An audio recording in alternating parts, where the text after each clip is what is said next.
আশুরার দিনের রোজা। সিয়ামু ইয়াউমি আশুরা আহতাসিবু আলাল্লাহ আইয়ুকাফিরাস সানাতাল্লাতী ক্বাবলাহু, যেটা আমরা তিরমিজির 755 নম্বর হাদিস থেকে দলিল নিছি। কত রে? 755 থেকে দলিল নিলাম না নাকি?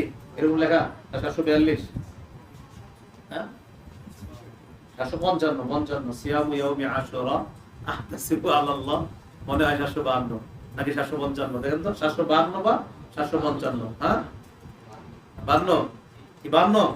তাহলে 52, আচ্ছা 752 755 একটা দলিল আছে। আচ্ছা আসতেছি আমরা। তো যাই হোক 752 নম্বর হাদিসে আছে আশুরার দিনের রোজার ফজিলত, এটা 1 বছরের আগের গুনাহ মাফ। তো এটা হলো কত নম্বর আলোচনা? 6 নম্বর আলোচনা। এই দিন কি করণীয়? সারা দিন রোজা রাখা আর হলো তওবা করা।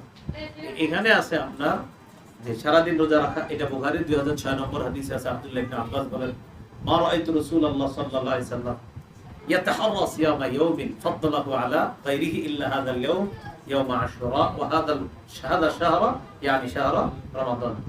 এই দিনে রোজার চাইতে আর কোন রোজাকে এত গুরুত্ব দিতেন না। আর তওবার দলিলটা আমরা পেয়েছি ওই যে তিরমিজি 741 নম্বর হাদিস।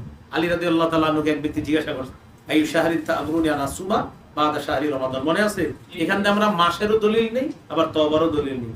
তো এক ব্যক্তি নবীকেও জিজ্ঞাসা করেছেন, তো নবী বলেছেন, ইন কুনতা সাইমান বাদা শাহরি রমাদান ফাসুমিল মুহাররম, তুমি যদি রমজান মাসের পরে অন্য কোনো মাসে রোজা রাখতে চাও তো মুহররম মাসে রোজা রাখো। ফাইন্না মুহররম মাস হলো শাহরুল্লাহ, এটা আল্লাহর মাস। ফিহি ইয়াউমুন, এই মাসে এমন একটা দিন আছে, তাবাল্লাহু ফিহি আলা কওম, যে দিনে আল্লাহ এক জাতির তওবা কবুল করেছেন, ওয়া ইয়াতুবু ফিহি আলা কওমিন আখারিন, আরেক জাতিকে আল্লাহ ক্ষমা করবেন।